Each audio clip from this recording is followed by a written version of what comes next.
എരുമേലിപേട്ടതുള്ളിൽ ദിവസമായതിനാൽ ശബരിമലയിൽ തീർത്ഥാടകരുടെ എണ്ണം പൊതുവെ കുറവാണ്. 26,000 അയ്യപ്പന്മാരാണ് ഇന്ന് ഉച്ചവരെ മാത്രം 18-ാം പടി കയറിയത്.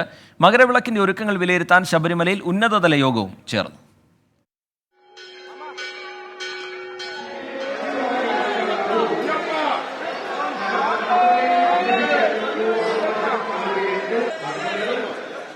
ഇന്നലെയും ഇന്നുമായി സന്നിധാനത്ത് തിരക്ക് കുറവാണ്.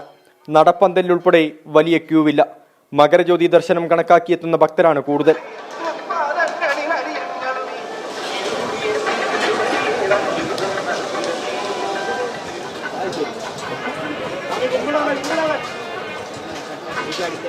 നിലവിൽ പാണ്ടിത്താവളത്തും പരിസര പ്രദേശങ്ങളിലും തീർത്ഥാടകർ പർണശാലകൾ പണിതു തുടങ്ങി.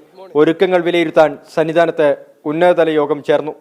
നമ്മൾ മകരവിളക്കിനെ മുന്നോട്ട് കണ്ടുകൊണ്ട് എല്ലാ വർഷങ്ങളും നമുക്ക് ഏകദേശം ഒരു 1.5 ലക്ഷത്തിൽ അതിന് മേളിലോട്ടുമുള്ള ക്രൗഡുകൾ നമ്മൾ സന്നിധാനത്ത് നമ്മൾ പ്രതീക്ഷിക്കുന്നുണ്ട് മകരവിളക്ക് കാണാൻ. അപ്പം ഇനി വരുന്ന ദിവസങ്ങൾ, ഇന്ന് വരുന്നതും നാളെ വരുന്നതും അടുത്ത ദിവസങ്ങളിലുള്ള ക്രൗഡുകൾ നമ്മളിവിടെ എക്സ്പെക്റ്റഡ് ആണ്. നാളെയോടെ തിരക്ക് വർദ്ധിക്കുമെന്നാണ് ദേവസ്വം ബോർഡിന്റെ പ്രതീക്ഷ. 24 സന്നിധാനം.